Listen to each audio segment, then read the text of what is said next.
Greetings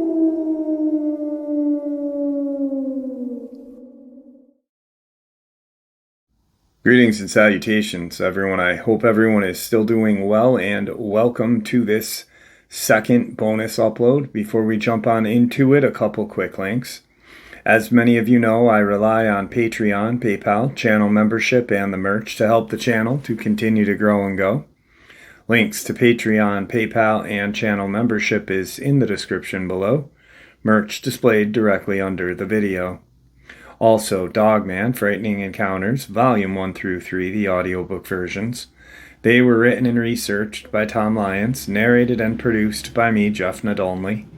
These audiobooks are available on Audible, Amazon, and iTunes, links to which are also in the description as well. And finally, last but definitely not least, if you'd really like to help support this channel to continue to grow and go, simply subscribe. It does not cost a cent. Click that like button, takes half a second. If you don't want to miss out on any of the informative uploads I put out daily, click that bell icon, and folks, please leave a comment and share the video.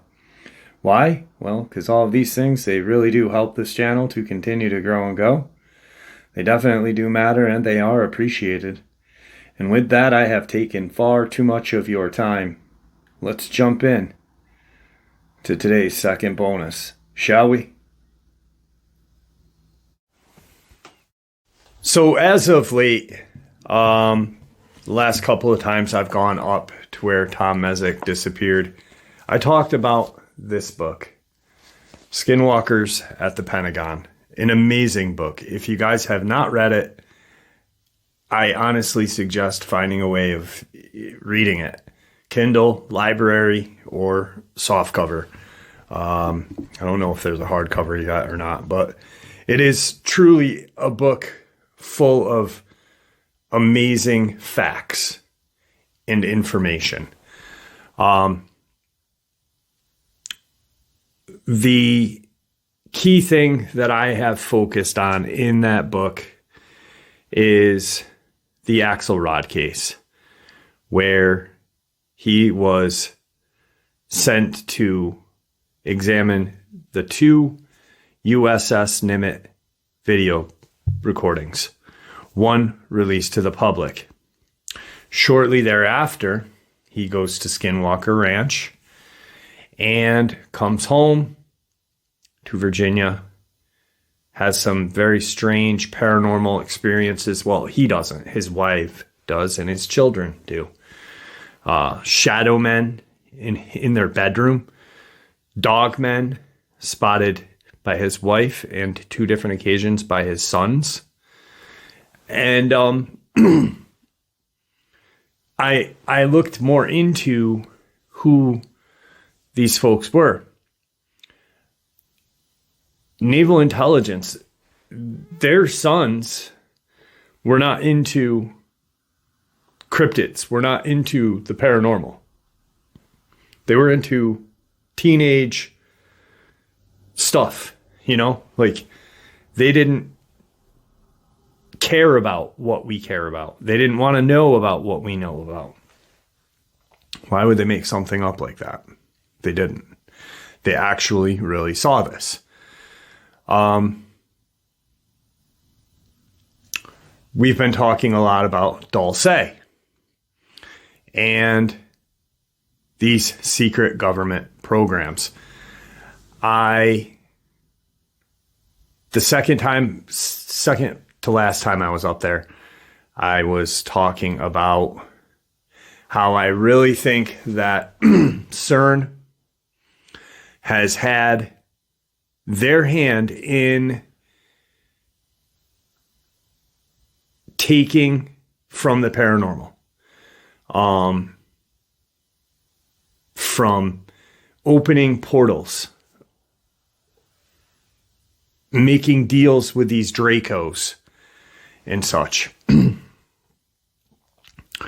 I talked about a little bit about how Native Americans, prior to the settling of North America, had to deal with the Dracos in California, in New Mexico, in New York, there's a statement that was made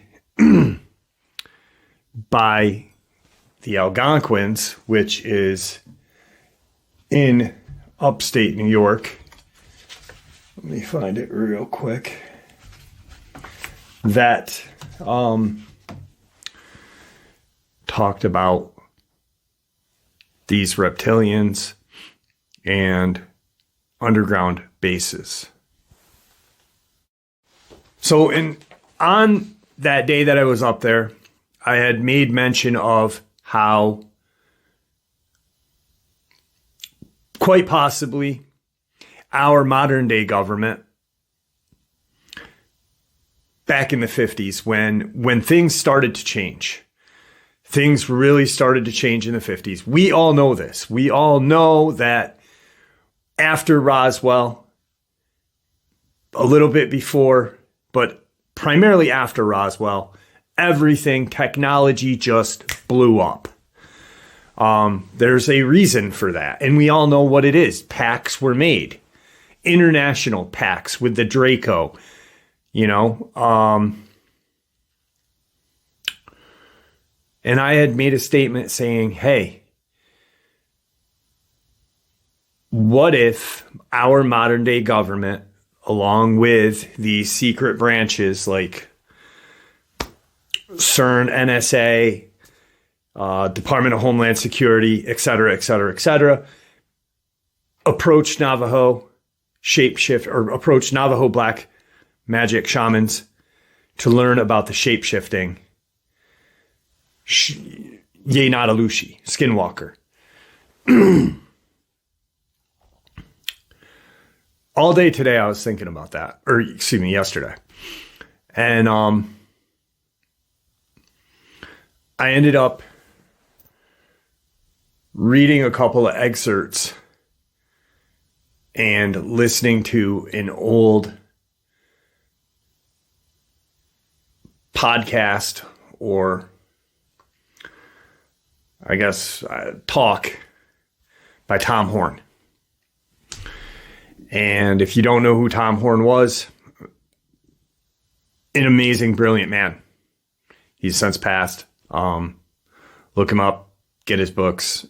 Just Steve Quayle, good friends with Tom Horn, or was. Both just unbelievably intelligent and in the know.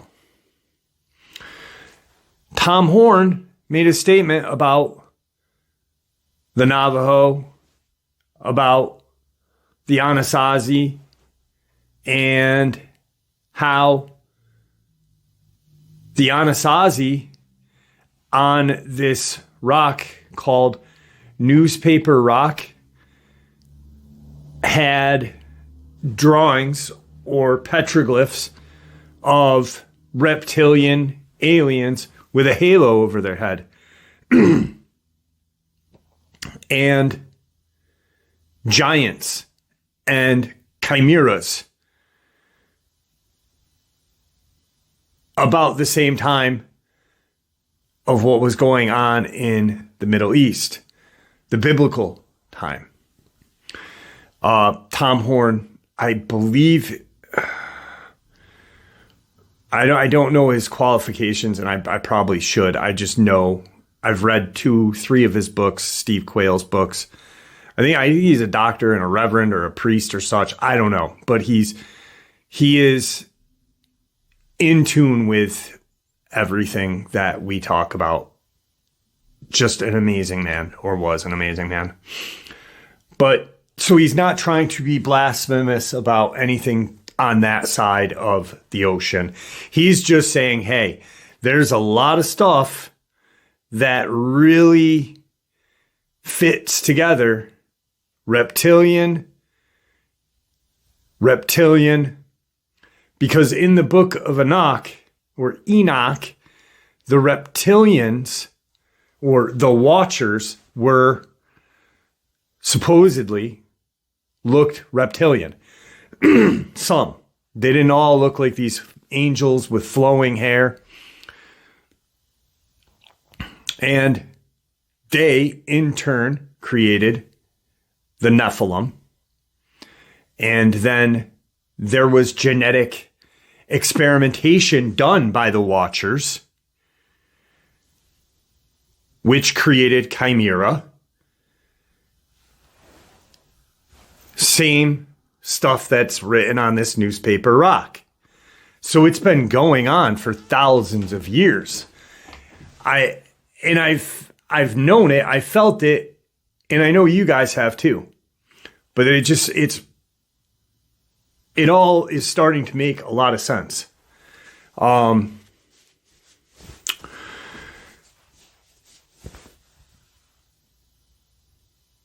Aramaic, see, and something funny that I learned is people get the Nephilim word, the Nephilim, confused with, because in Hebrew it means fallen one, but that's not where the word Nephilim actually comes from. It comes from Aramaic, Nephilah, which means giant. So it's not from the Hebrew word, which confuses a lot of people because people are like, oh, it means fallen, so the Watchers must be the Nephilim. No, the giants are, which is interesting because two different languages have a very similar word, both meaning something different, but both fitting into the same category. There's no coincidence at all. I probably am not making sense at all, am I? But I don't know.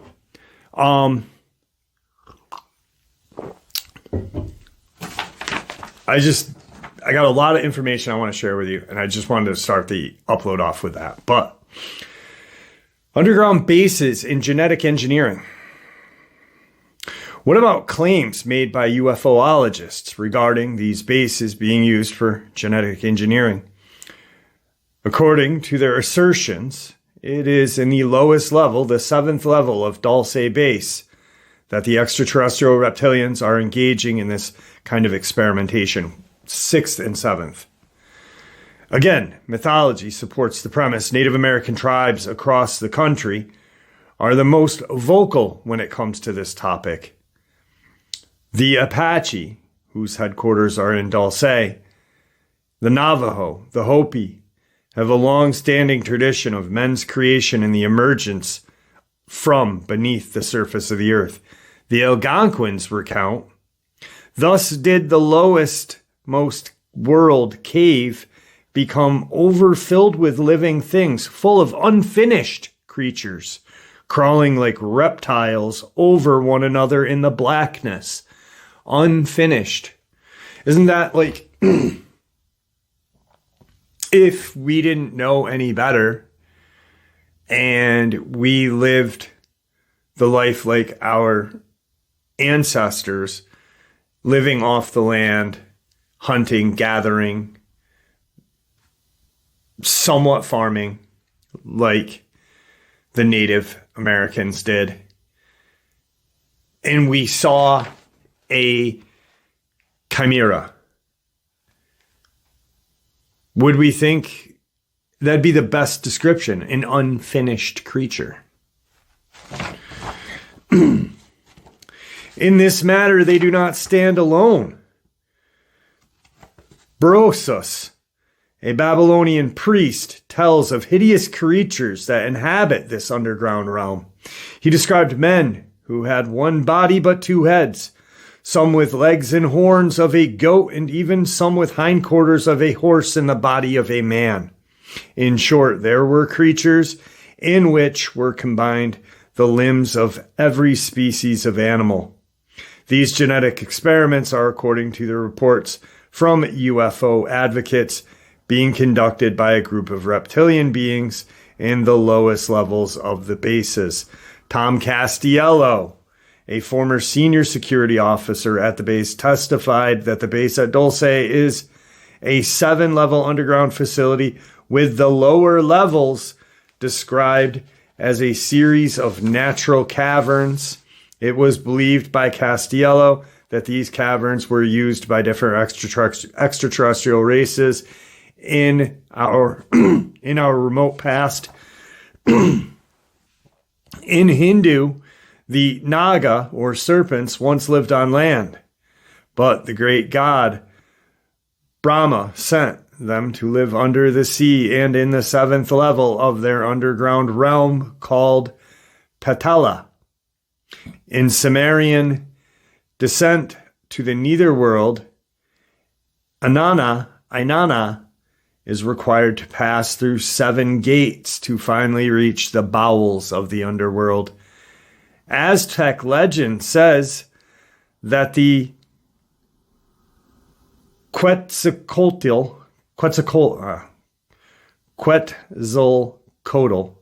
the feathered serpent, went to Mictlan, the Aztec underworld, and created mankind using his own blood and bones of a previous race. Throughout mythology, the act of creating humanity is always associated with a specific group of gods and fertile gods. Fertile gods around the world are traditionally depicted as reptilian or amphibious in nature and appear in art as a blend between man and a fish or man and a snake. So I think that they got some of it right. I don't think they got it all right. Obviously, reptilians didn't create humanity. But if, once again, using that old world kind of view, you don't know what you know now. You wear a loincloth. You have to hunt your food. You only know what you know. And you see a bipedal reptilian come out, or you see something else come out, and it has immense more powers than you have ever seen. Wouldn't that almost kind of be like, is that the creator? Why are they creating, or if they've went down into their caves and spotted stuff. Also, during the Nephilim era of the biblical times, the Hopi, they had their caves very high up in these cliffs. They're cliff dwellings. Even in New Mexico, in Gila, where we know there's some strange stuff going on. Why were those caves so high up? Because the world was full of giants at one time. When the Watchers, the 200 Watchers, came from heaven. And they didn't fall. Essentially, they did not fall. If you really look and read the book, they did not fall. They were sent to earth by God. And then they either forgot their mission or just didn't care anymore. And if you think that if you don't agree with what I'm saying, look into that, because they did not fall. They were sent here by God. Anyway, I just thought that was fascinating because it all makes sense. It's all starting to make sense. Dulce is 7 levels. The 7 levels explained right there. Also, interestingly enough, there is talk about giants and other creatures with horns. In New York, in Western New York, if I'm not mistaken, in the 1800s, 1880 something, there was a giant skeleton found that had horns on its head. Crazy stuff. All right, let's get into a little more information now. So, along with all of this, the Nephilim, the reptilians, deep underground military bases. And I truly, truly believe, just from a couple of pages in Skinwalker at Pentagon, which I do think solidified what Victor has told us. Not all, but what's in that book, I, really kind of, whoa, they are using dogmen as a weapon of intimidation. Super soldiers, creation of super soldiers, on top of the genetic creation of chimera. The reptilian taught our government, or the government, how to create super soldiers. The black op government, I guess, the one world government, NWO. I don't know how to call it anything, because when I say the government or our government, not all of our government is bad. There's that subcategory of our government that is just evil and only in it for themselves. Anyway, this I found interesting and I immediately wanted to share it with you guys. This is from James Casbolt, Super Soldier, Project Mannequin. When I first went public with my experiences with an investigative journalist, I mentioned the fact that I had witnessed little gray Zetas around my bed on more than one occasion when I was a child. At this time, I would hear a roar in my head, which sounded like water, and I would feel like that I was very heavy, like I was being crushed. After these sensations, you would feel as if you were floating upward. I spoke with Preston Nichols about these experiences, and he told me that these are common physical symptoms of people during kidnappings. When my father went to prison in Spain shortly after I was born, my mother and I moved around the world traveling and living in countries like Canada, Australia, Spain, and other places. However, the clearest memory of these close encounters were in my room at my house on Recreation Road, Tilehurst in Berkshire, when I was a child. Events like this always also occurred in my teenage years at this house, and I would often see geometric symbols in my third eye at night. I would do patterns of breathing, like hold my breath and speeding up and slowing down my breathing. When I did this, I would see these symbols in a ladder formation, with one symbol on the top of one another, and draw them on paper. Then I would get up, show these diagrams to my mom and stepdad, trying to explain them. As I controlled my breathing more and more, the ladder would grow larger with symbols. Years later, my mom would convert to Buddhism, and I once attended a meeting with her at the Tibetan Buddhist Center called Rigpa in London in my 20s, and I saw to my surprise that there was in this place a symbol which I believe was called the 8 auspicious signs, with geometric symbols and other symbols, one on top of another.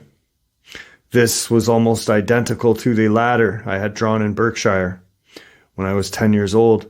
I later learned that these breathing techniques I was doing at the time were a form of Parna/yoga breathing, and I did not know anything about Yogan Buddhism when I was 10 years old. A couple of years before this, I had written a poem called The Boy Who Was Within Time, about a story of me looking for some kind of hole in the street in front of my house, which would allow me to travel to a different world, where I would meet non-human creatures who were my friends.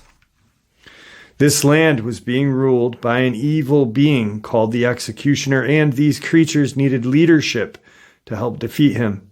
In the story, we collected weapons and went to his castle and defeated the Executioner.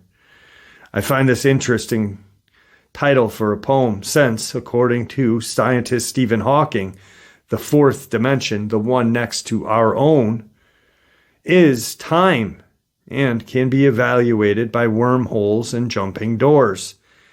In my Project Mannequin deprogramming efforts, I have discovered that I have undergone a major extraterrestrial abduction, followed within days by another military/NSA abduction every 5 years of my life since I was born. 5, 10, 15, 20, 25, 30. 5, 10, 15, 20, 25, 30 years, which I will talk about later. On my 30th birthday in December, I had a very bad flu, and it was very rare for me to be sick. I had a high temperature. I was disoriented. I spent some time alone in my apartment in St. Ives. I remember seeing strange, little, beautiful creatures with blue skin and geometric symbols on their foreheads. As for seeing other non-human beings or night visitors in my room, I cannot recall any events occurring in my late teens or early 20s. However, as of the year 2000, these nighttime visits started happening again, with 7 close encounters that I can remember very clearly. These all took place since 2000 up until present day. First encounter. Now this is James Casbolt, MI6, part of the participant in Project Mannequin, Super Soldier Project. And he is now telling us about his experiences that he had with these very strange creatures. First encounter, 2001, St. Ives, Cornwall. I woke up paralyzed in the early hours of the morning with a tall being over 6 feet tall in my room. This being appeared to be tall gray or reptile, and I could see wing-like appendages on his back. It's difficult to describe in great detail as he seemed to be cloaked in some sort of thermo or invisibility camouflage and would disappear from sight and reappear. I felt a tremendous weight on my chest, and I can remember the feeling of when this same thing happened to me as a child. I was fully awake, but I couldn't speak or move a single muscle. Years later, I learned how to break these paralysis when these events occurred. I was screaming in my mind, "Get the off me!" The weight on my chest was increasing, and the being, by this time, had completely disappeared. Because of this, I couldn't tell where the entity was standing at this point. A voice in my head then told me, "Try and relax and visualize a pink light coming from your hands and heading in front of you." I did this, and I saw a pink light come out of me, and the weight on me was then lifted. When this happened, I managed to roll over to the front, and once again an enormous weight pushed my face into my pillow. I visualized a pink light coming out of my back, and the weight completely lifted off of me and the paralysis disappeared. Then I saw a flash of movement next to my window, which was closed. I looked into the night to see a large figure with wings flying. The next day, this beam of green light appeared in my room and stayed for a couple of minutes before disappearing.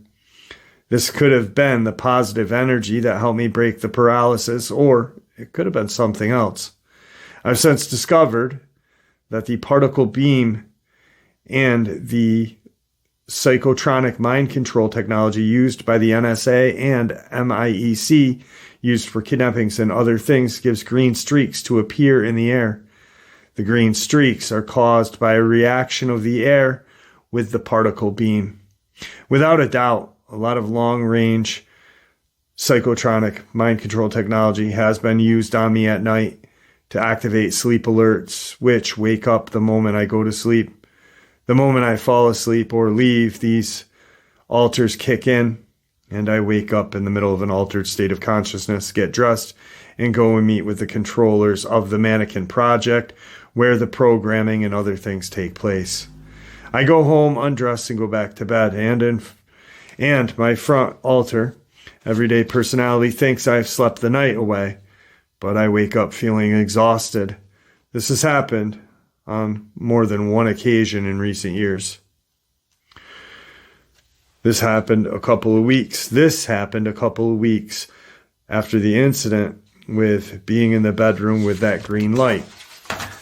This being said he was from Pleiades star system.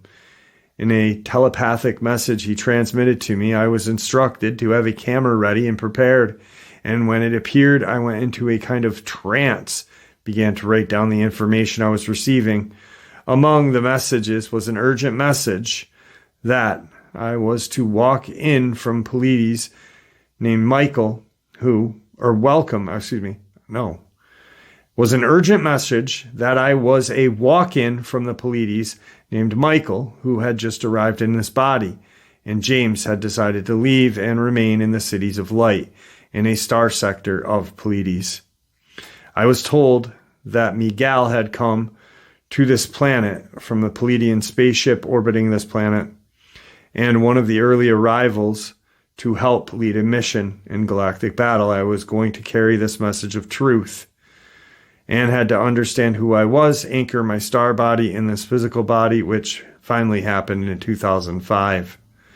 This being told to me in my dining room that he was living in James' memories, and he had to understand this.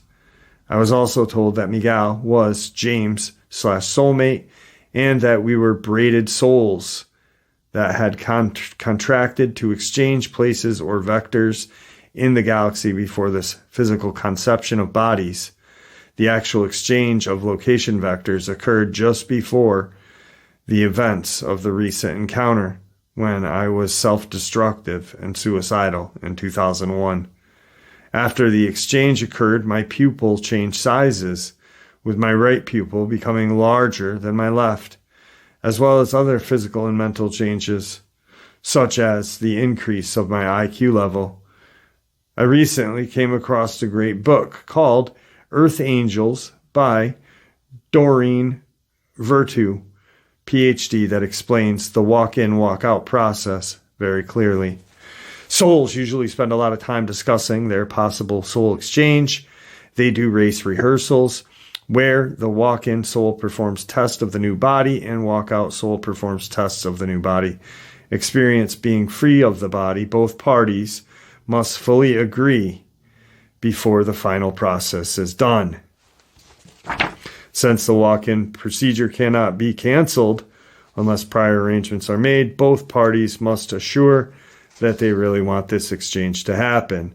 And the decision is made to move forward. Then an intersection episode is established. This means that the walkout soul becomes involved in an attempt, an accident, surgery, or out-of-body experiment. And when the new soul awakens, there is no memory of the walk-in process. An amnesia effect occurs when the spirit moves from the fourth dimension of the spirit world, where time is not measured, and arrives from the third dimension of the terrestrial time and life. My second encounter occurred in 2003, Wiltshire. While staying in a house in Wiltshire, I woke up in the middle of the night with an albino Anunnaki male standing at the end of my bed. He was 6'3", with an athletic body, long shoulder-length, blondish white hair. He was smiling at me, but he didn't say a thing. I was over there trying to figure out if he was still dreaming or not, and I realized he was wide awake. He's talking as he's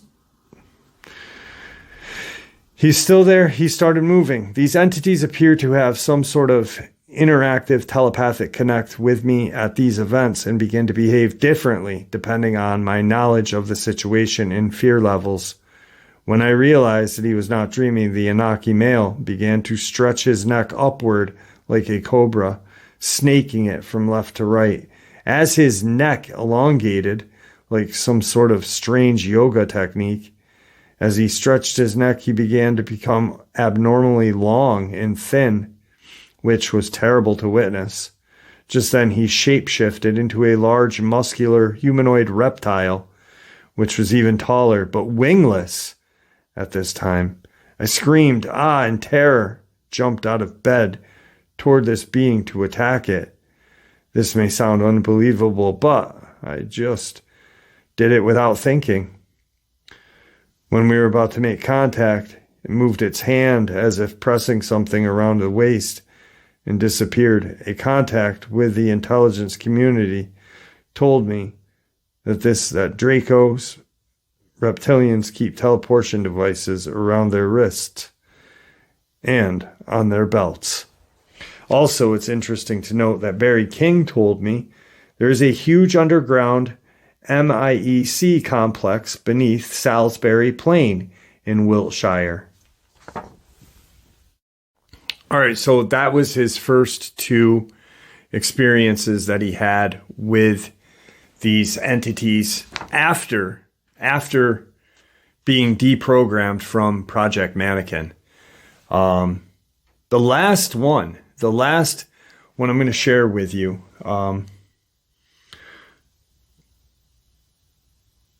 was very interesting. Actually, I might, because a lot of these are long, but not really. All right, so the last two that I'm going to share with you are very interesting.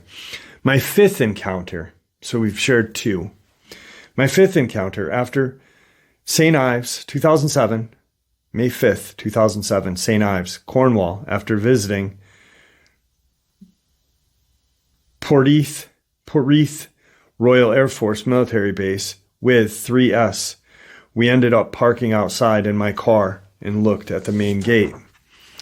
I woke up with a man with blonde hair that looked like a Pleiadian was kneeling next to me, next to my bed. He seemed to be talking to me, but I don't remember what he said or what happened after this. 3S was staying in my living room, codename for someone. And it's pretty rare for me to have friends staying in my apartment. However, the last friend who stayed before 3S woke up with some kind of shovel mark on his bicep in the morning. It appeared that a piece of flesh had been removed, and we believe a DNA sample was taken from it. My friend's named, it was Jan, and later that day, his mother received a strange phone call from his uncle saying that he was worried about Jan, since he had a terrible dream the night before, in which Jan had become a kind of vampire. So, after he actually had friends spend the night, he woke up with kind of like a weird kind of graft taken off his arm. But his uncle has a dream that his nephew turned into a vampire the same night that he had this graft taken off his arm while staying at his friend's house, who was a former MI6, former super soldier, abductee. His last encounter is quite eye-opening. Eighth recent encounter, September 18th, 2007, St. Ives, Cornwall. This encounter with a non-human was different from the others in that it was sort of fully interactive vision rather than occurring in this time and space. I was in my apartment at night when I experienced this vision. It was very real to me, and I could see, touch, smell, and hear as clearly as if I had been here. I found myself standing next to a house in the country with a tree and a stream by my house. I saw movement on one of the tree branches out of the corner of my eye and looked up and saw what I first thought was a large bird. On closer examination, I saw that it was a man with large wings connected to his back and long hair. He was bare-chested and sitting in the branch like a bird, with his body squatted and perfectly balanced. He looked back at me for a few seconds, repositioning his body to assure the posture I have from yoga, called tree pose. Then he flew from a branch like a bird and landed in the ground in front of the tree. He stood there for a moment and then waved his hand at me. I approached him and had a strong sense of goodness and strength coming from him. When I stood in front of him, I noticed his enormous wings were like that of an eagle in dark red. His shoulder-length hair, it was the same color as his wings. He had these things connected to his body that went over his shoulders and down his chest. They looked like long, thin gemstones, and some were white and others black. He was bare-chested, but had some type of pants on with bare feet, and appeared to be in his 30s or 40s. As we stood there looking at each other for a moment, he said to me, "This tree belongs to you, and I was hoping to use it for a while." I didn't understand this cryptic statement, and I didn't know what to say. Then he told me that he was once human. My reaction to this was trying to understand this earthly terms, and I replied that he must have been used in the Mannequin project and had been hybridized. The next statement was that the Mannequin is trying to create a deity race of beings that are modeled after him. These beings have half human, half animal DNA, he said. I think the fact that this being was in a tree when I first saw it has something to do with the evolution of DNA and Kabbalah. I asked him if I could touch his wings, and he gave me permission. They were very beautiful, silky to the touch, and almost identical though to those of an eagle, as mentioned before. I then ran my hands over the long gems connected to his shoulders and chest, which felt like polished quartz crystals. Then he showed me more visions in my mind's eye. In other places, I saw human women who were older than this winged man. She had blonde hair and was very beautiful. He told me that this was his mother and seemed to communicate telepathically with this woman in my vision, telling her that I was very interesting. He showed me visions of him flying in the sky like a bird and landing in the trees. As impressive as this being was, the experience seemed very normal to me. Then he told me that my daughter's psychic abilities were increasing, and he mentioned something about my mom trying to understand the truth. After this, we talked about the man called Wesley Payton. Wes was an NSA assassin who was placed on false charges and is now in prison. He is a human-animal-alien hybrid, and I'm friends with his wife. Wesley's role in this must be very important, and I feel that he will be revealed to me in the future. There will be more information about this man later.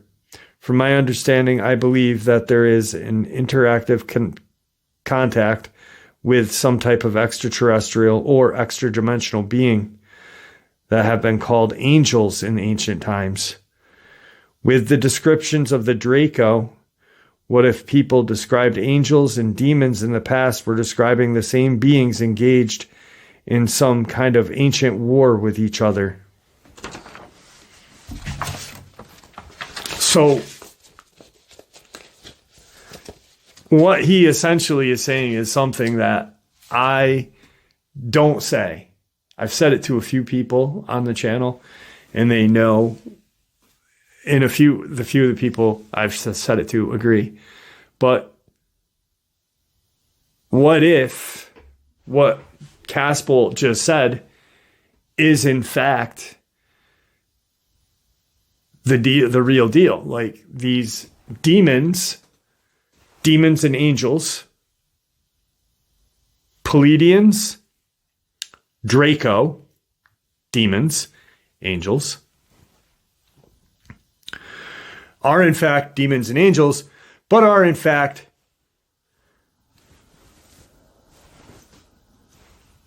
looked at by the older humanity as aliens.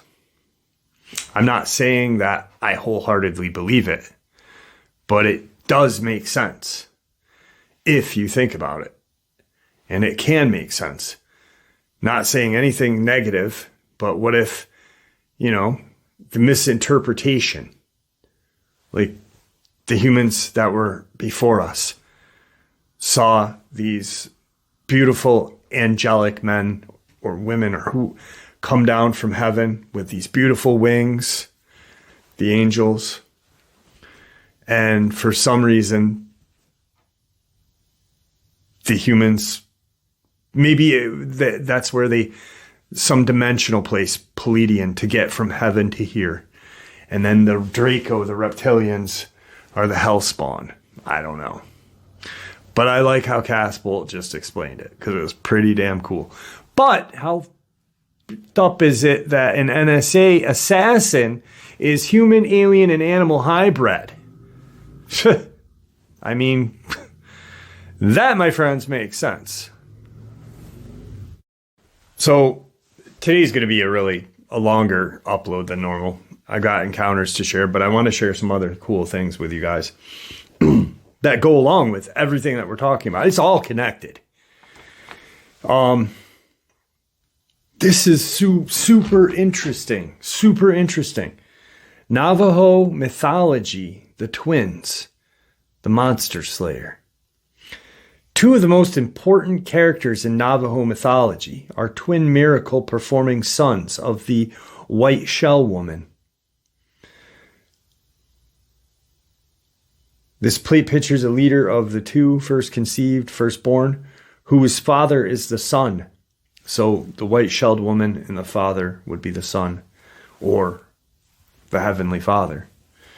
And Native Americans, the Navajo, just assumed, or being that the sun is the biggest and brightest and probably the most greatest thing in the heavens, imagine that as God, this white-shelled woman.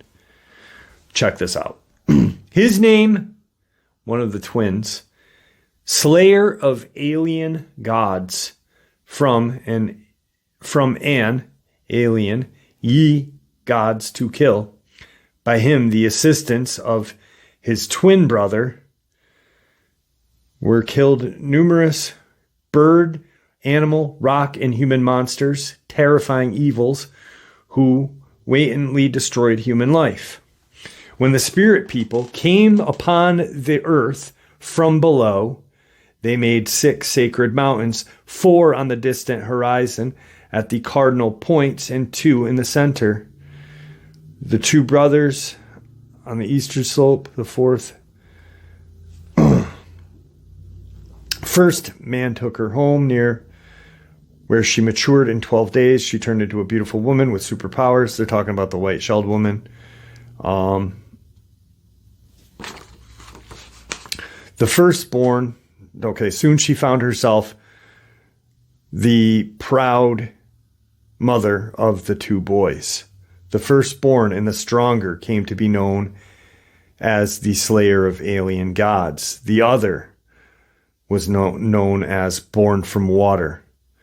Their prenatal life covered a period of only 12 days, and maturity was attained in 32 days after passing through the 8 changes, one of which came every 4 days. At the time, the earth was infested with great giants, foreign gods, who were rapidly destroying people. Of these, Yetso, big god, as large as a mountain, was only one in human form. The others were a man-eating bird, a rolling stone that crushed all in its path, a tracking bear, an antelope that killed without mercy, fearing lest some of these monsters learn of the presence of her and her sons, keeping them hidden in the mountainside under confinement. So she made them bows and arrows and let them play about, but never let them stray too far from home. The boys promised to obey, but not long afterward, because in reply to their questions, their mother told them she did not know who their father was. They became sulky and broke their promise.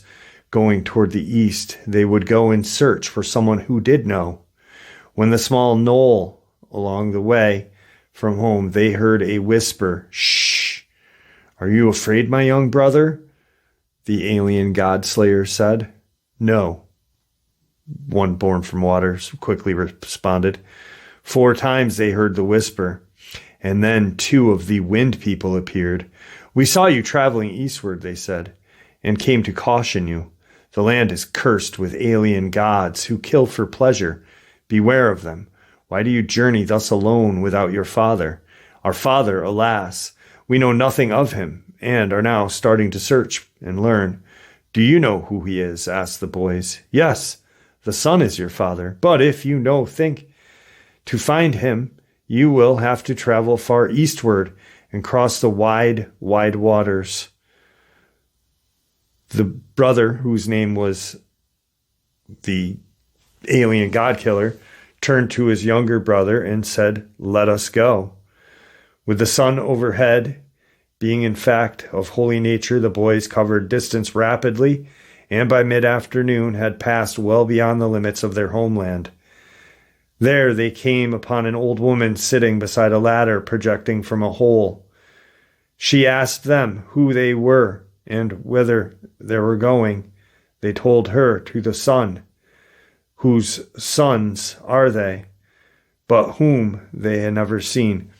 So the woman is sitting by a ladder that is projecting a hole, a portal.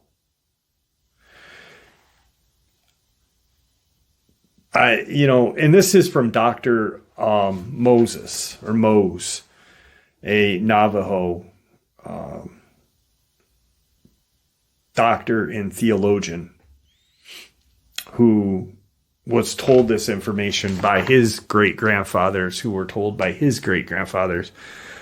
But the slayer of alien gods is one of the brothers' names. And they then hunted these giants down. How fucking cool is that? I mean, it really does. All of the history, if you think and you stop and you really just open your mind up and you take away the constructed, I can't look into something like that because it doesn't go along with what I believe. But if you just say, hey, you know what? I'm willing to learn. I'm willing to read something that might differ from what I believe, just to find a common ground. Native Americans, all of the tribes in North America, talk about a great flood that occurred around the same time the biblical flood happened. How would they know? They weren't there. They wouldn't know unless it all really did happen together and it all makes sense. Anyway, let's move on. All right, we're going to jump into some cryptid encounters. I know probably some of you are getting mad. Why aren't you talking about cryptids? You say Dogman encounters and paranormal research. This is neither. It's all of it. The other day, I shared with you guys 3 case files. And I listed them as case files because that's what they are. And the last case file was case file 30, where a gentleman had seen some reptilians. He was on a kind of on like a silo the military was attacking, and it came from the Dulce book. And I shared it with you, primary characteristics of the Greys. And someone asked me, where did you get that? Where did you get those from? And someone reached out to me and sent me these. He sent me the 3, which I thought was weird. He sent me 28, 29, and 30 case file. And they're all from different people. Like one was from Reverend Billy D. And that one was where the military black projects or operations. He was an officer in the military. And he talked about Area 51. I think I shared that on Thursday, or I think it was Thursday. And throughout these, it tells you all the case files and where they came from. Like case file 2, a parahuman serpent people. Case File 1, John Carpenter has kept close track of the abduction phenomenon. He is the director of the abduction research for Mutual UFO Network, or MUFON, one of the largest and most credible organizations dedicated to scientific study. These are all information that deal with reptilian activity. And I've got them all. I've got the whole caseload right here. So I'm going to go get into that, not tonight, or not today, but eventually. So I'm going to share a couple of Dogman encounters right now, some other encounters. And then I might share this information or save it. But it talks about the time when the Nephilim ruled the earth or roamed the earth, and the Watchers were devious and up to no good and creating genetic monsters. Because not only were they forcing themselves upon the women of Earth, but they were also doing the same to the animals of Earth. All of them. Which is vile. And creating creatures like Dogman, like Bigfoot, Goatman. I don't know. All right, guys. So today's first experience, I shared a couple of these in the live stream. For those of you who are not in the live stream, I wanted to share these with you because they were pretty friggin' good. Back in the winter of 2001, my youngest son and I were on our way from Boise, Idaho to Medford, Oregon. We had taken a car trailer to his old place in Boise in order to haul his non-running Jeep to his new place in Medford. We hit an area of heavy snow in the southern Cascades at around 2 a.m. It took 45 minutes or so to get down the mountain. We had, of course, been drinking coffee to stay alert. About 25 miles west of the path, it became obvious that the last few quarts of coffee had to be drained. We stopped at a wide spot in the road near a summer tourist haunt that was deserted in the winter. There was a gas station and an ice cream joint on the west side of the road, closed this time of year, and no town or settlement within 30 miles. This is Tall Timber County, and unsettled. Across the road is a small parking area for the ice cream joint. It's paved and about 200 feet wide, 80 feet deep. I pulled in, and as I stepped out with my .45 on my hip, it occurred to me in a flash to grab my .590 Mossberg. Be a good idea. As we walked to the far end of the area to be well off of the road, the hair on my arms and the back of my neck stood on end. The area directly in front of us was open with a depth of 50 yards and 100 yards wide. The night was clear and cold. 8 to 10 inches of snow was on the ground. With the moon almost full, we could see quite well. While standing with my son about 15 feet to my right, I saw as if springing forth from the earth in front of us across the open area, 10 or 12 creatures, moving rapidly back and forth in a sort of thatched weave pattern. These things, not human men, close to 7 feet tall, bipedal with long arms, medium-length gray fur, and fast on their feet. I brought up the shotgun and slid the safety off as my son was drawing his .45. I don't know if I can adequately explain the overwhelming feeling of menace, but here goes. I'd been operating on pure instinct since I stepped out of the truck.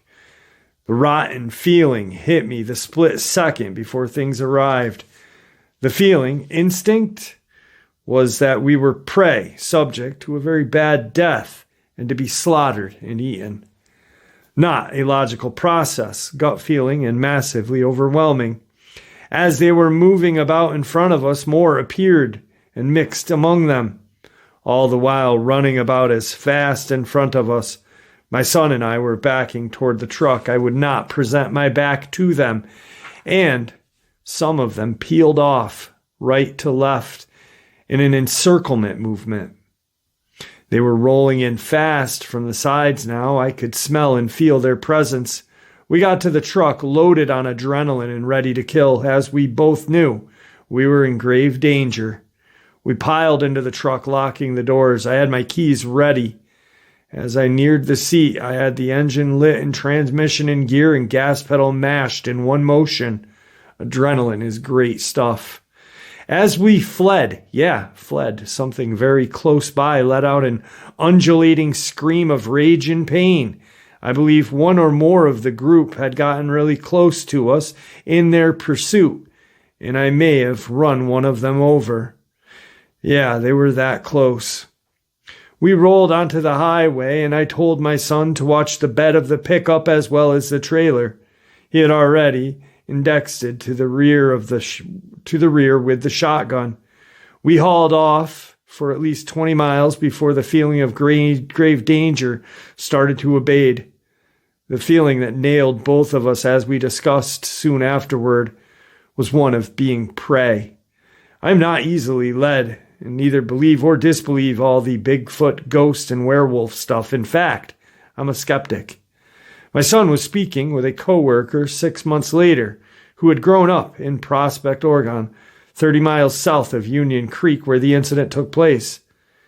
He asked if he had ever heard of any strange goings-on in that area. The coworker went ashy white and pretty much retold the above tale. He says to avoid the place at night. A family friend, a 25-year retired police officer, not given to flights of fancy and an excellent observer, had an experience very similar from a year before. I told my wife of the event, and of course she looked at me at the beginning as though I had developed a third eyeball in the center of my forehead. That was from shock, because she did believe me, but she did not wish to hear any of the details. She said the experience gave her chills. Me too. As I write this out, the hair on the back of my neck and forearms are standing straight up. I have not gone back to explore, and would not without a large group of shotgun and flamethrower-equipped men with me. My son and I are both sane, sober people, and not taken to hysteria. We were very wide awake as things transpired. We saw and smelled what was out there. As a sidebar, neither of us heard footfall from these creatures. They were silent until I hurt one of them as we were getting out of there. To my knowledge, and I have researched, there is nothing that matches these creatures unless one considers old legends or folklore. Today's second encounter. It was back in January of 2017. I was living at home in northern Minnesota. My parents started being more strict on me as I was a recent high school graduate, and when I would come home, the door was usually locked. On nights like this, I would just sleep in my truck. On this particular night, it was about minus 17 degrees, and I was a little worried about freezing up after shutting off the truck, so I texted my friend Jay to see if he wanted to tag along. Jay and I took off driving around in the night until after midnight, when we decided to drive up to a base of the local mountain and park the truck for the night. I quickly nodded off, but awoke to Jay nudging my shoulder 20 minutes later, saying he felt like we were not alone and felt like we were being watched. I was too tired at first and told him we would be all right, but he persisted. I relented, so I drove toward town, and by now the time is close to 1 a.m. I found a turn off the highway after driving for about a mile and decided to park on a narrow trail that had been snowed in. I drove about halfway down the snowy trail before I decided the snow would be too deep. We parked, shut the truck off, and closed our eyes. My eyes had been closed for 5 minutes or so, but now I had the feeling like we were being watched. Not sure if Jay had been asleep. I opened my eyes to check, and what I saw was horrifying. As I looked through the front windshield, I could see a giant humanoid prowling in the bush line 50 feet in front of our truck. It was coming closer, and my eyes were stuck to it. It got closer, and now I could see it through the passenger window. It felt like it knew I was looking its way. As it was creeping up to the truck, I could tell Jay was watching by now. He also was frozen in fear. The thing disappeared from view, creeping toward the rear of the vehicle on the passenger side. We were both still in our seats and hadn't said a word. I even stopped breathing for a bit, I'm sure. Suddenly, the rear suspension began to lower as this thing climbed into the back of the truck bed, ever so slowly. I could see Jay watching it, but I was too terrified. I couldn't look. This humanoid was over 9 feet tall. I was driving a Chevy Silverado, so the thing sat down like it was climbing onto a bench seat. As it sat, it began to hunch over and then lower its head into view through the back window. It had large yellow eyes, its skin dark, almost black. It peered in. Then Jay freaked out. It quickly jumped from the bed, leaving the truck shaken. For some reason, when it jumped off, my truck lights flashed 3 times, each flash brighter than the last. Jay screamed, "Go, go, go!" I tried starting my truck, but it wouldn't turn over. I tried the key back and forth multiple times with no success. Eventually, it started. I never did figure out why the ignition failed to turn over. I hauled ass about 100 yards down the trail until I realized I'm not going to be able to turn around in the snow. I stopped, shifted into reverse, and when I looked back up, I noticed my spotlight was in the back seat, so I told Jay I was going to look for whatever jumped out of my truck.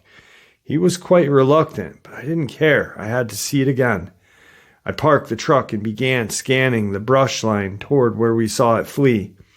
I caught a glimpse of it. I was scanning from left to right. At first, I only saw the lower half and past it. Then Jay said, "Did you see it?" I slowly returned the light back to the creature and examined it from top to bottom. It was horrible. The claws hung at a lower leg area, even with the creature being fully erect. The fingers were at least a foot long. It was skinny and looked malnourished. I looked at its crotch area and there was nothing there. It was just smooth. Its chest and abdomen looked elongated, but very muscular, skinny too. I then brought the light to its face, and what I saw is when my heart dropped. It was looking at my eyes, even with the spotlight in its face. It smiled with its mouth, only to show me sharp, crooked teeth. It then backed up while facing us and slowly disappeared into the woods.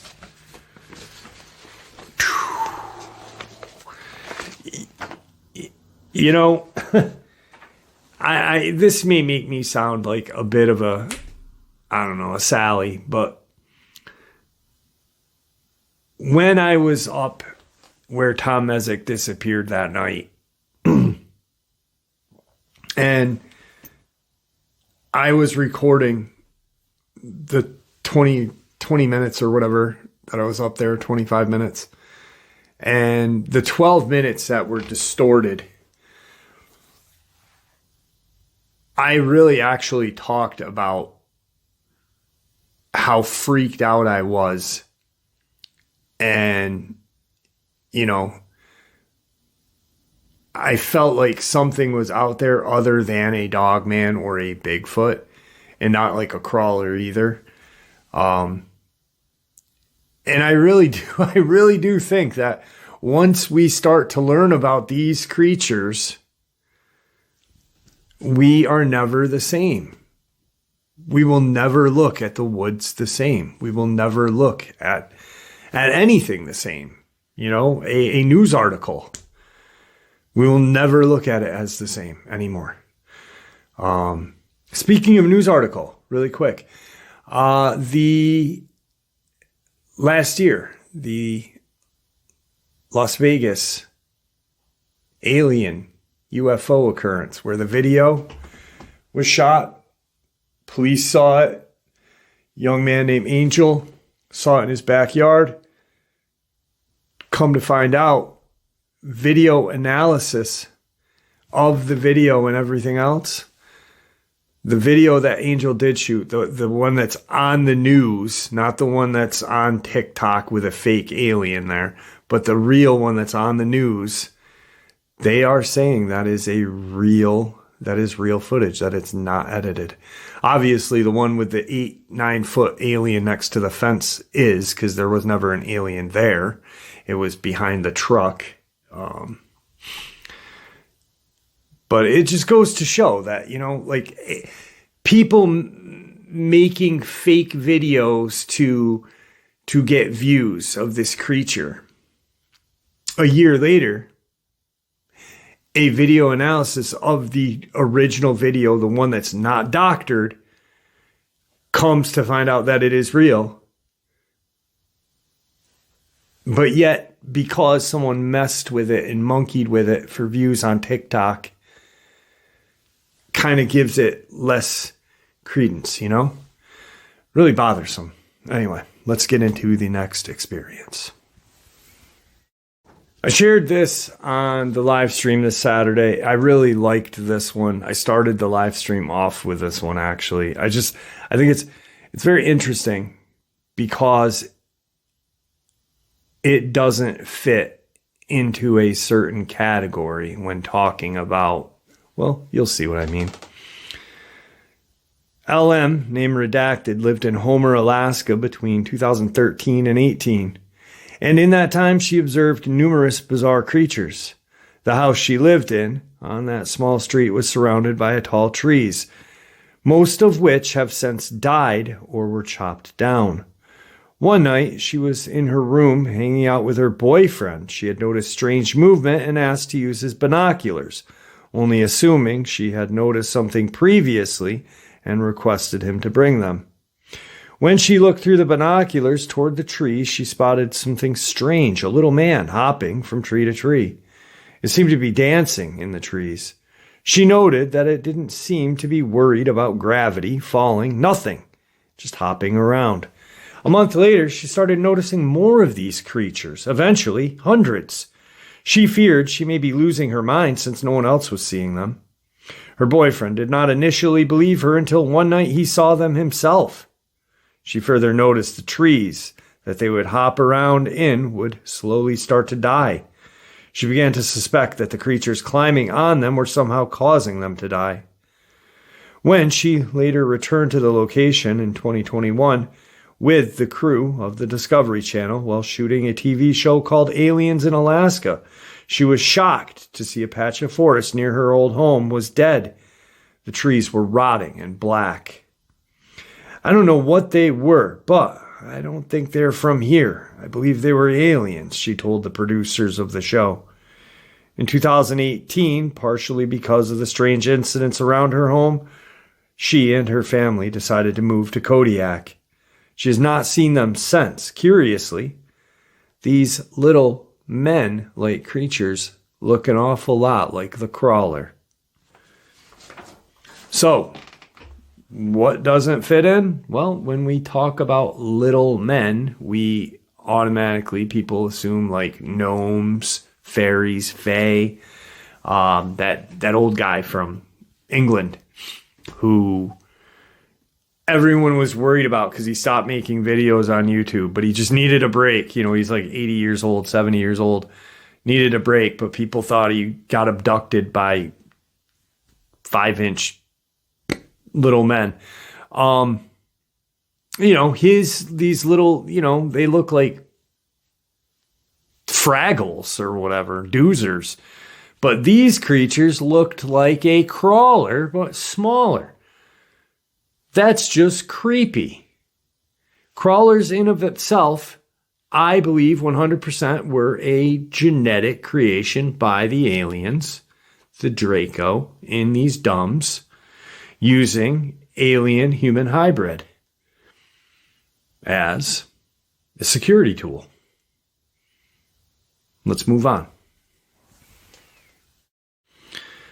I'm sure most people laugh when they hear experiences like this, but I just can't.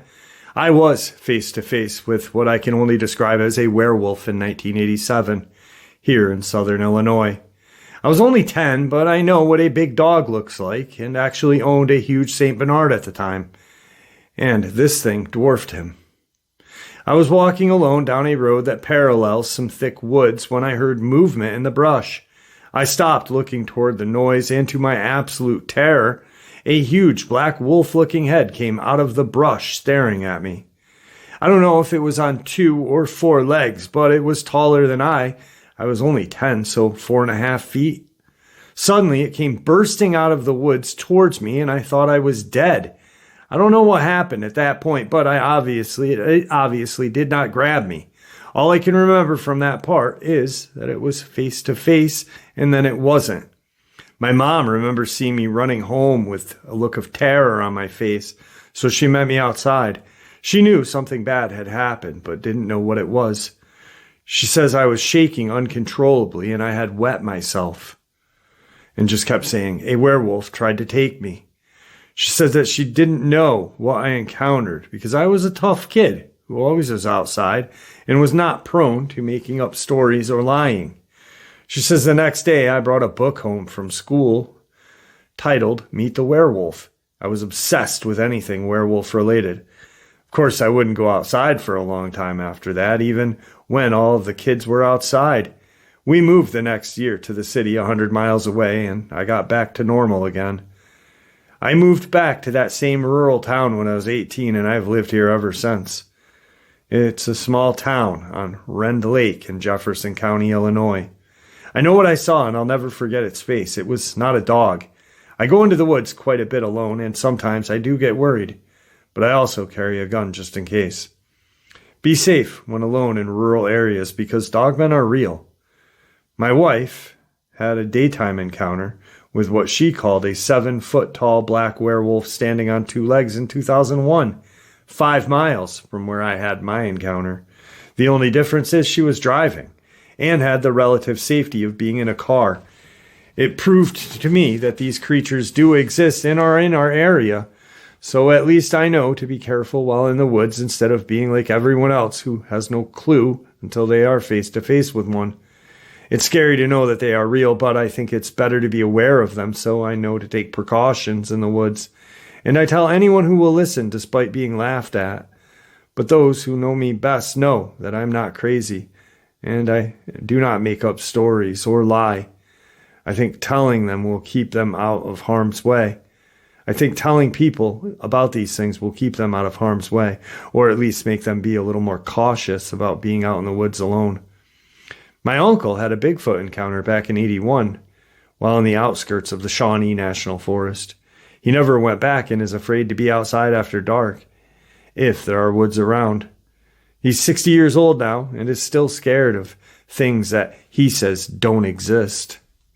He's a huge guy himself, but is terrified of seeing this thing again. The funny thing is he actually laughed at me when I told him about my werewolf-looking thing. That almost got me. I think that he thought I was joking at first, but I told him, just like the Bigfoot that you imagined, changed his tune. He said it was probably a Bigfoot that I saw, but it was most certainly not. It was a giant black wolf that was taller than I, not a gorilla-looking thing. All right, so right before the couple of encounters that I shared, I said I had this thing that I wanted to share with you guys about giants and possible genetic warfare created with the Watchers, the Nephilim, and etc. I'll share this, then one more encounter, and we'll end the upload like that. In the Voices from Legendary Times, I explain how many ancient sources, such as the Bible and numerous other religious and historical texts, mention a time in distant past wherein giants walked the earth. Who were these mysterious beings of great stature and incredible strength? Why and how did they disappear from the surface of the earth? Giants have often been considered legendary figures created by the ancient imagination representing a symbol of human power. Many scholars claim giants never existed. If that is correct, how do we explain all the giant skeletons which have been unearthed worldwide? No, there is so much more to this. Giants were by no means fictional. They did exist and played a vital role in the history of mankind. Remarkable global archaeological evidence clearly corroborates the existence of humanoid giants in prehistory. Sometimes scientists have difficulties accepting the fact that giants once ruled this earth. Confirmation of giant skeleton bones, often 8 to 9 feet in height, is the threat to certain members of the scientific world. Accepting the existence of giants is accepting that history is not as we have been told. Still, can we really afford ourselves to ignore skeletons of gigantic size simply because they conflict with their idea of evolution? In search of the truth and origin of man, we should always be prepared to modify current scientific theories as new discoveries are made. Unfortunately, at present times, the academic world prefers to take no notice of fossils and artifacts which do not support the already established orthodox theory of human history. Maybe this attitude will change in the future. It would certainly be in the best interest of the public. The pre-Adamic race. Some are familiar with a theory of the pre-Adamic race and the creation of races that once in remote times inhabited the planet. Giants are of great significance in history of humanity. How far back in the distant past can we trace these giants? The Bible tells us several interesting things. Genesis 6:1-4, 6:1. And it came to pass when men began to multiply on the face of the ground, and daughters were born unto them, 6:2. That the sons of God saw the daughters of men, that they were fair, and they took them as wives of their choice. 6:3. And Jehovah said, My spirit shall not strive with man forever, for that he also is flesh, yet shall his days be 120 years. 6:4. The Nephilim were in the earth in those days, and also after that, when the sons of God came unto the daughters of man, and they bore child with them. The same were the mighty men that were of old, and men of renown. We were informed that giants, the Nephilim, the fallen ones, existed in a world as after the great flood. It is always stated that God created Adam, the first human being from whom the rest of the humankind originated. It is indeed true that God did create the first Homo sapiens, but we should not neglect the pre-Adamic race, which was of great importance and had significant influence on the development of our history. The pre-Adamic race, a civilization that existed before Adam, is mentioned in a number of historical texts and myths of different cultures. The earliest accounts of giants occur in times before Adam. In those days, a group of celestial beings descended from the heaven. These divine scientists manipulated the genes of various kinds of animal life, and as a result, they genetically engineered a race of humanoids of gigantic stature. These were the first giants, the pre-Adamites. According to the Bible, those who descended to earth and mated with the women of earth were the fallen angels, or watchers, a group of 200 high-ranking divine beings. The giants, referred to in Genesis, are thus the result of interbreeding between humans and the fallen angels. The accounts of the Watchers and their giant offspring are described in more detail in the Book of Enoch and the Book of Jubilees. Unfortunately, the Council of Laodicea, the Catholic Church, banned both books and numerous others in the 4th century. From the Book of Enoch, R.H. Charles version, we learn more about the sin of the Watchers and the giants they produced. Chapter 6 of the Book of Enoch, R.H. Charles version. 1. it came to pass when the children of men had multiplied, that in those days were born unto them beautiful and comely daughters. 2. The angels, the children of the heaven, saw and lusted after them, and said to one another, Come, let us choose our wives, and among the children of the men. 3. And begot us children. And Semhaza, who was their leader, said unto them, I fear ye will not. Indeed, agree to do this deed, and I alone shall have to pay the penalty of great sin. And they all answered to him, Let us all swear an oath, and all bind ourselves by mutual imprecations. 5, not to abandon this plan, but to do this thing. Then swear they all together and bound themselves. 6, the mutual imprecations upon it. And they were in all 200 who descended in the days of Jared on the summit of Mount Hermon. And they called it Mount Hermon because they had sworn. 7, they bound themselves by mutual imprecations upon it. And the names of their leaders, Samlazaza, their leader, Arklaba, Remel, Kokobal, Temal, Ramal, Daniel, Ezekiel. 8, Aramis, Batril, Anal, Sam, Spiel, Saturil, Turl. These are the chiefs of the tens. Chapter 7. And all others together with them took upon themselves wives, and each chose himself one. And they began to go in unto them and defile themselves with them, and they taught them charms, to the enchantments and the cutting of roots, and made them acquainted with plants.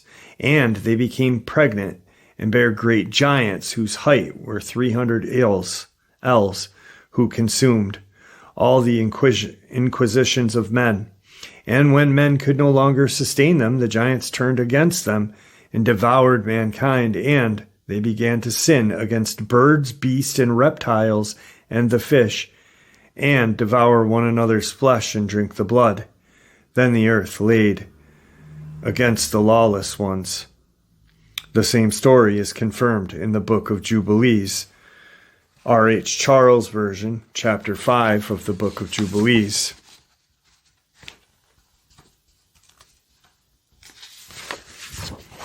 1. It came to pass when the children of men began to multiply on the face of the earth, and daughters were born unto them, that the angels saw them on a certain year of this Jubilee, and they were beautiful to look upon, and they took themselves wives of all whom they chose, and they bare unto them sons, and they were giants.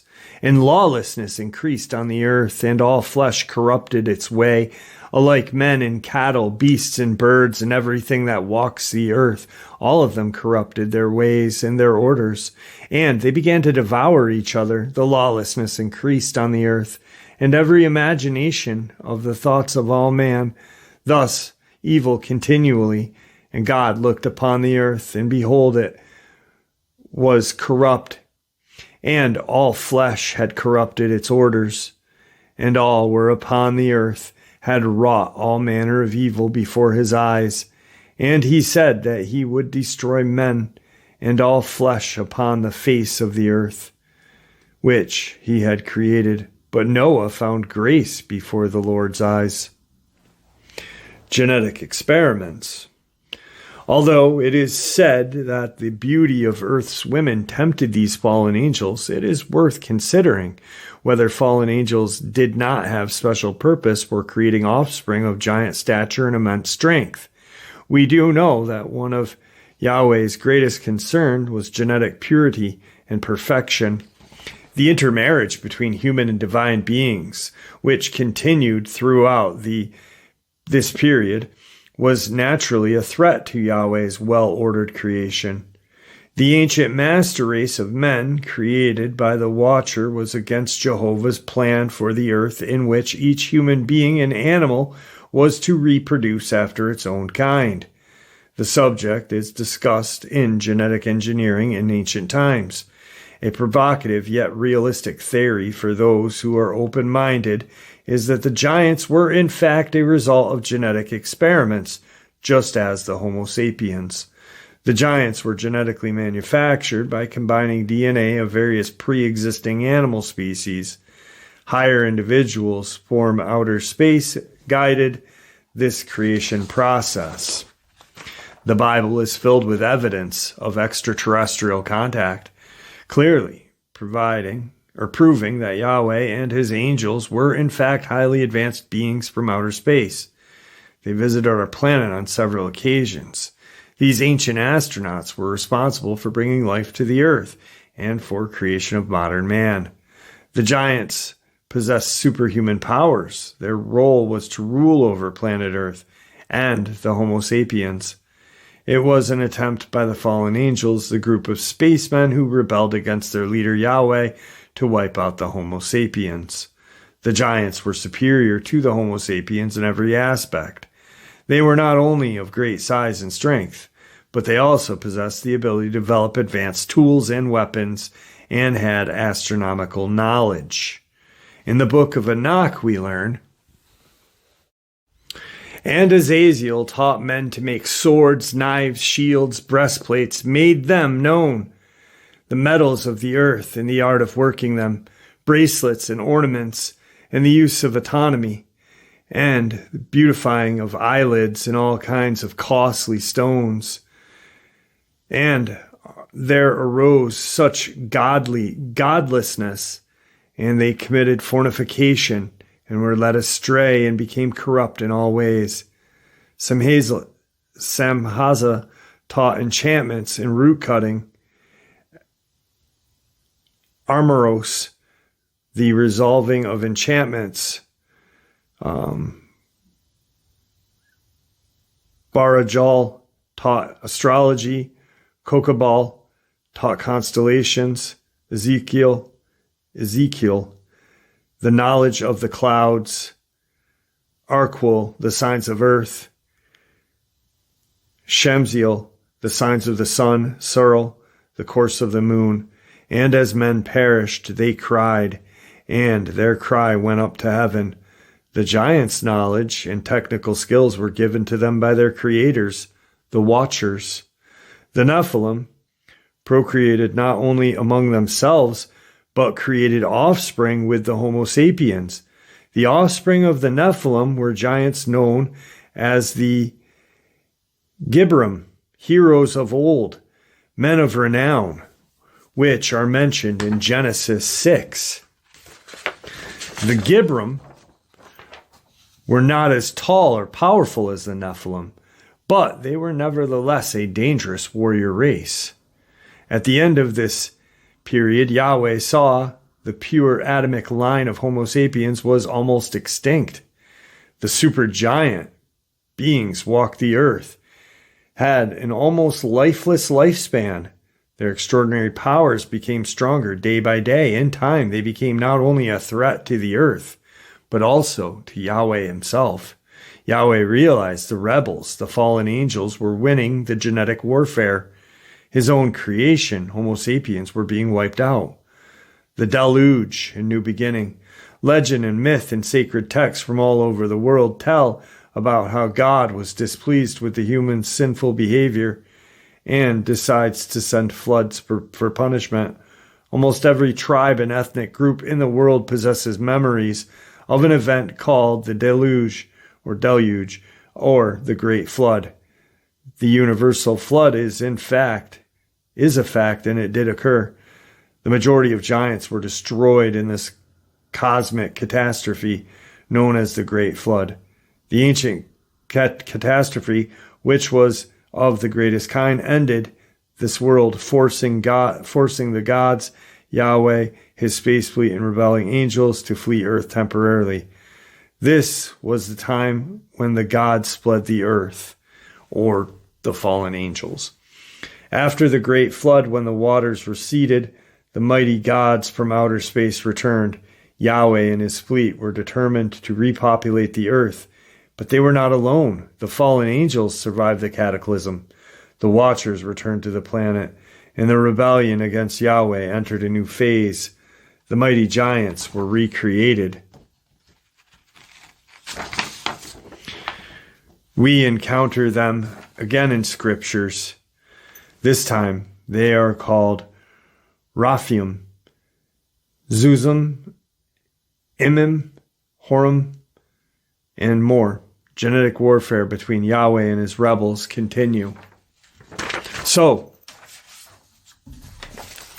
you don't have to, this is just information. But God, Yahweh, is sitting in heaven watching what's going on. These watchers corrupting humanity. And these giants are created. These other creatures are created. And like that end said, it is still going on. Dogman is a creation not like us. We are in the mirror image of God. Dogmen aren't. Bigfoot most certainly isn't. The crawlers most definitely aren't. But what do they resemble the most?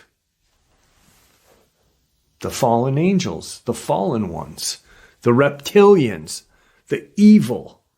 I don't know. I just think it's all interesting, and it all is starting to connect. I never really did. When I started to research back in 1994, wow.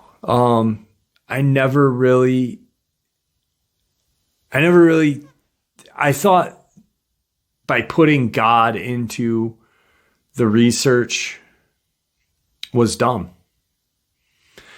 to be honest. And it isn't until maybe the last 5 years that I wasn't closed-minded about it. I was a little bit, but I still took in the information and put it by my puzzles. But none of the pieces fit my puzzle yet. And now they do. And that's why I say keep the information, store it for when you're putting your puzzle together. You might need that piece later. It might not fit now, but later it will. And I am glad that I was open-minded about it. At first, honestly, 10 years ago, no, I wasn't. I really wasn't. I'd say God has nothing to do with this. Religion has nothing to do with this, but it does. It's all connected, all of it. And you know that just the same as I. Just, it's so interesting. Anyway, with that, one last encounter. I have investigated the woodlands near my village north of Conic Chase in Staffordshire, United Kingdom. I have found numerous tree structures, tree breaks 8 to 12 feet off the ground, arched over trees whose tops had been anchored down under logs and scrub. Large and small crossed over arched trees, X structures, suspended young trees, and tangled masses of branches suspended off the woodland floor. I've discovered a variety of indistinct footprints, ranging in the sizes of 8 to 12 inches long. In February of 2021, at approximately 9:30 in the morning, I had just parked. I was standing outside in the process of putting my walking boots on when my attention was drawn to a small area of woodland, maybe 300 meters away. I saw the head, upper body, and legs down to the knee of a large bipedal hairy creature. It was in the process of watching a group of pheasant in the adjacent field. Attracted to an area where the farmer had deposited piles of silage and animal waste, this hairy creature turned to his right from standing position and took 4 long strides with its arms swinging before entering the dense thicket of holly. It strolled between two large ancient trees. Its lower legs were hidden between the piles of silage/animal waste. The hairy beast had great bulk to its body and no neck, with a good-sized head, whose facial features were indistinct due to the distance. It had long muscular arms, the hands reaching to its knees. The stride was smooth, the creature's back slightly sloping forward. There was no rise nor fall of its body as it moved. The color of the hairy body was mixed brown, but it had numerous patches of beige and honey-colored hair about its head, shoulders, and parts of its back. A malted appearance. The paler areas were indeed hair, it seems, but not bald.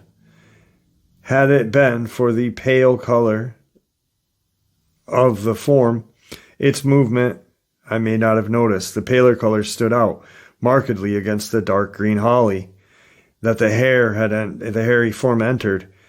Had the body been black or brown, this creature may not have been noticed. I rushed to the area of the woodland, camera and binoculars in hand. Between the silage and waste and the woodland was a barbed wire fence.